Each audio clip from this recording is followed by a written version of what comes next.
आज के इस मेधा दिवस 2024 के समारोह में उपस्थित BACB के अध्यक्ष महोदय, आज के कीनोट स्पीकर साहब, हमारे शिक्षा विभाग के सेक्रेटरी साहब, यहाँ पर उपस्थित स्टेट एजुकेशन बोर्ड के सभी पदाधिकारीगण, कर्मीगण, यहाँ पर आए डिस्ट्रिक्ट मैजिस्ट्रेट्स, शिक्षाविद और पुरस्कार पाने वाले सभी छात्राएं, छात्र, मीडिया के प्रतिनिधिगण, आप सभी को हमारा नमस्कार।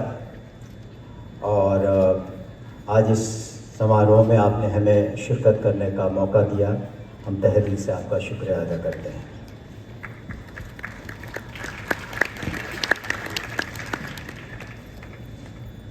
इस मेधा दिवस समारोह की शुरुआत 2017 में माननीय मुख्यमंत्री जी ने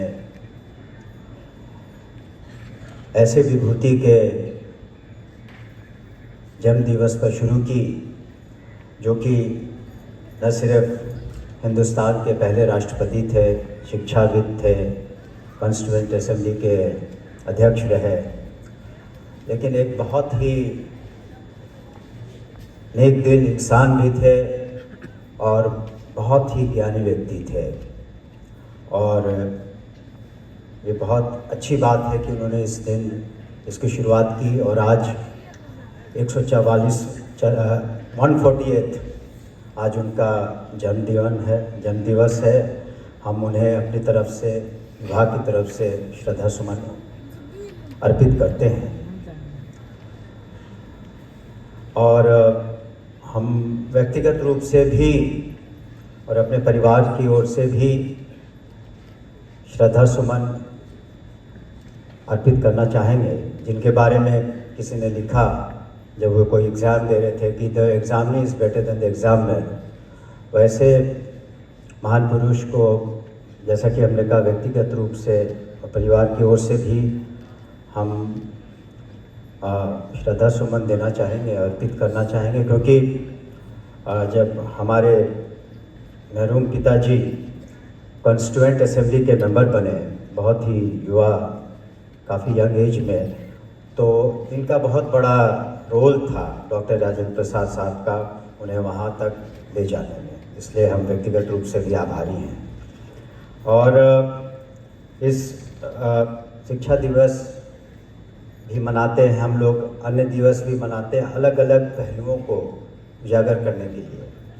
और ये बहुत ज़रूरी है कि जिन छात्राओं ने, जिन छात्र ने बहुत मेहनत की है और जो बिल्कुल अपना परचम लहराया है, ये स्वाभाविक है कि हम उनका सम्मान करें। और आज जैसा कि हमें बताया गया कि मैट्रिक के टॉपर्स करीब 51 हैं और 24 विद्यार्थी इंटर के हैं, छात्र छात्राओं को मिला करके, तो उनके लिए तो एक बहुत ही गर्व का दिन है, उनके अभिभावकों के लिए, उनके टीचर्स के लिए। लेकिन ये उनके लिए एक शुरुआत है। एक कहते हैं कि life is a series of new beginnings. तो जब आपने एक अपना मुकाम हासिल किया, आप उससे और ऊपर जाने की कोशिश करिएगा। एक न सिर्फ अच्छे स्टूडेंट के रूप में, लेकिन अच्छे नागरिक के रूप में भी कोशिश करिए कि आप अपने सूबे को, हिंदुस्तान को सर्व करें, और न सिर्फ नौकरियां पा के, परंतु नौकरियां देकर भी आप आगे बढ़ सकते हैं और विभिन्न पहलुओं में और बिहार के ग्रोथ में आप अपना योगदान दे सकते हैं। जहाँ तक यहाँ के शिक्षा व्यवस्था का प्रश्न है, उस पर भी प्रकाश डालना बहुत ज़रूरी है। ये माननीय मुख्यमंत्री की सोच थी कि आज बिहार का जो वार्षिक बजट है उसका 20% से ज़्यादा शिक्षा विभाग को दिया जा रहा है। 2005 में जहाँ बजट करीब 23,000 से करोड़ से कुछ ऊपर था, आज सिर्फ शिक्षा विभाग का बजट 70,000 करोड़ से ज़्यादा का हो गया है। तो इस तरह की सोच है माननीय मुख्यमंत्री की। जहां महिलाओं की साक्षरता 2003 में 34% से नीचे थी, आज वो 74% के करीब है। इसके अतिरिक्त जो ड्रॉप आउट्स थे 12% से ज़्यादा 2020 आते आते 1% से कम रह गए। लेकिन हमारे पास बहुत सारे चैलेंजेस हैं विभाग के पास, सरकार के पास। आज 75,000 फर्स्ट क्लास स्टैंडर्ड 1 से और कक्षा 12 तक करीब 1,80,00,000 से ज़्यादा स्टूडेंट्स हैं, 75,000 स्कूल्स हैं, 1,10,00,000 से ज़्यादा मध्याह्न भोजन मिड डे मील देना है छात्र छात्राओं को, और प्रोत्साहन के लिए साइकिल योजना है, यूनिफॉर्म की योजना है। जो बच्चियाँ खास करके मैट्रिक करती हैं, इंटर करती हैं, ग्रेजुएशन करती हैं, वो उन्हें भी प्रोत्साहन राशि दी जाती है। और पिछले वर्ष का जहाँ तक हमें स्मरण है कि जो मैट्रिक का एग्ज़ाम का रिज़ल्ट था तो उसमें लड़कियों ने लड़कों से बाजी मार ली, उनका प्रतिशत ज़्यादा था। तो इस तरीके से काफ़ी बदलाव आया है बिहार में, और हम मुबारकबाद देना चाहेंगे एसीएस साहब को और उनकी टीम को कि आपने निश्चित रूप से नए कीर्तिमान स्थापित किए हैं।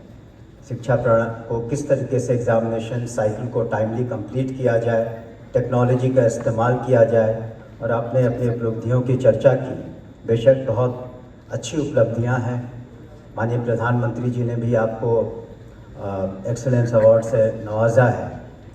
लेकिन एक सुझाव देना चाहेंगे कि जो पेपर लीक्स के मामले होते हैं उस पर बहुत सजगता की आवश्यकता है, और ख़ास करके ये सुनिश्चित करना चाहिए जो इससे जुड़े हुए सभी पदाधिकारी और जो टीम है आपकी कोर टीम की इंटेग्रिटी, आपकी कोर टीम की इंटेग्रिटी बिल्कुल कायम रहे।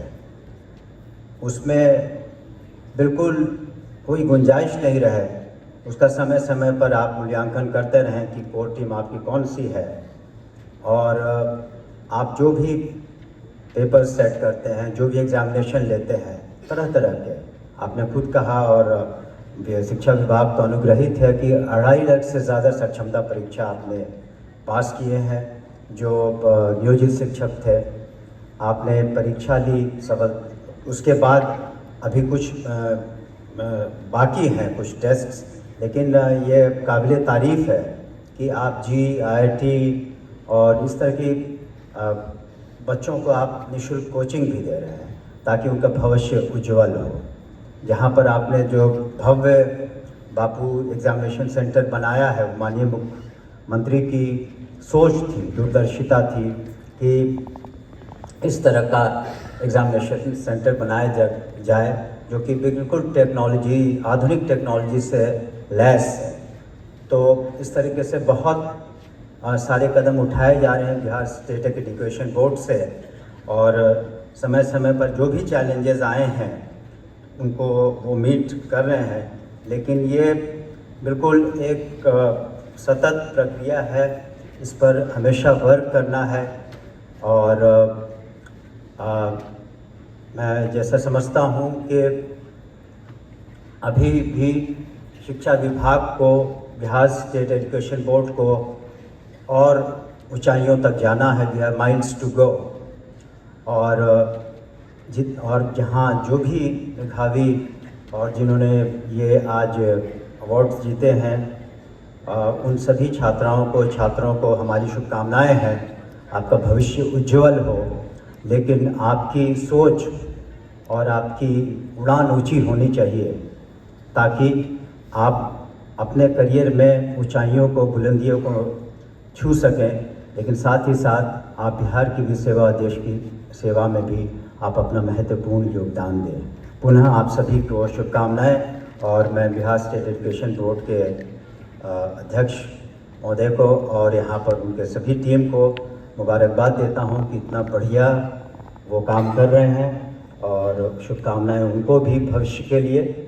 और सरकार की ओर से जो कुछ भी आप चाहेंगे शिक्षा मंत्री के रूप में, और माननीय मुख्यमंत्री जी की ओर से मैं शुभकामनाएं आप सभी को देता हूं। और जो कुछ भी बिहार स्टेट एजुकेशन बोर्ड के इम्प्रूवमेंट के लिए ज़रूरत होगी, सरकार आपके साथ खड़ी है और जो भी आपको ज़रूरतें होंगी हम ज़रूर पूरा करेंगे। आपका बहुत बहुत शुक्रिया। और आज के कीनोट स्पीकर को मैं सुनना चाहता था, बट मतलब थोड़ी ही देर में अब कैबिनेट मीटिंग है, इसलिए मैं जाना चाहूँगा, लेकिन I am sure you will share your hard copy with me. और आप सभी का शुक्रिया, best of luck, thank you, जय हिंद, जय बिहार।